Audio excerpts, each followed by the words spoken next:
আসসালামু আলাইকুম। শেয়ার করছি দারুণ মজার বরবটি ভর্তা। ১ প্লেট গরম ভাত নিমিষেই খাওয়া হয়ে যাবে শুধুমাত্র এই বরবটি ভর্তা দিয়ে। বানানো খুব সহজ আর খেতেও হয় দারুণ। যে কেউ ঝটপট বানিয়ে নিতে পারবেন। এখানে আমি ১.৫ কাপের মতো বরবটি নিয়েছি। বাজার থেকে ১ মোটা বরবটি আনছি, সেটাই সবগুলো দিয়ে দিয়েছি। এরকম ছোট, ছোট করে কেটে ধুয়ে পরিষ্কার করে নিয়েছি। দিয়ে দিলাম ৩ টেবিল চামচ পানি। এখন এটাকে ঢেকে রাখবো আর চুলার আঁচ মিডিয়ামে রেখে নিব। বলক চলে আসলে একটু নেড়েচেড়ে আবারও ঢেকে রাখবো। আবারও ২ মিনিট এটাকে সিদ্ধ করে নিব।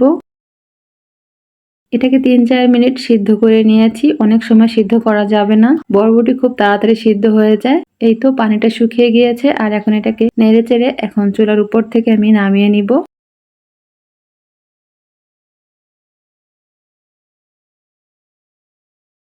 এখানে কিছুটা তেল দিয়ে দিলাম প্যানে আর দিয়ে দিলাম ১০-১২টা শুকনো মরিচ। মরিচগুলাকে ভেজে নিব।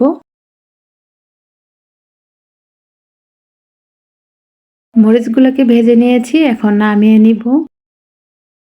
একই তেলের মধ্যে দিয়ে দিচ্ছি কয়েকটা রসুনের কোয়া আর দিয়ে দিলাম মাঝারি সাইজের ২টা পেঁয়াজ কুচি। এগুলোকে এখন ভেজে নিব।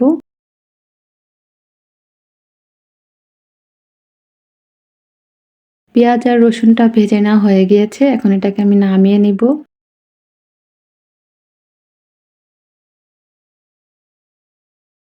এখন ব্লেন্ডারের মধ্যে দিয়ে দিচ্ছি ভেজে রাখা শুকনো মরিচ আর পেঁয়াজ আর রসুন। ঝালটা যার যার পছন্দ মতো দিবেন। প্রথমে এগুলোকে একটু আধা ভাঙা করে নিব। এরপরে সিদ্ধ করে রাখা বরবটি দিয়ে দিব, দিয়ে আবারও ব্লেন্ড করে নিব। এটা ব্লেন্ড হতে বেশি সময় লাগে না, যেহেতু বরবটিগুলো খুবই নরম। এই তো ব্লেন্ড করে নিয়েছি আর ব্লেন্ড করার পরে এরকমের হয়েছে। বাকি সবগুলোও এইভাবে ব্লেন্ড করে নিব।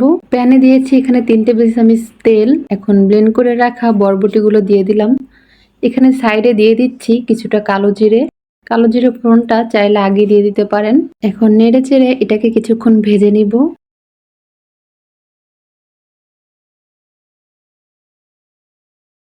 এখানে আমি দিয়ে দিচ্ছি পরিমাণ মতো লবণ। লবণটা দিয়ে আবারও নেড়েচেড়ে এটাকে ভেজে নিব আর চুলার আঁচ এই সময় মিডিয়ামে রেখে নিয়েছি।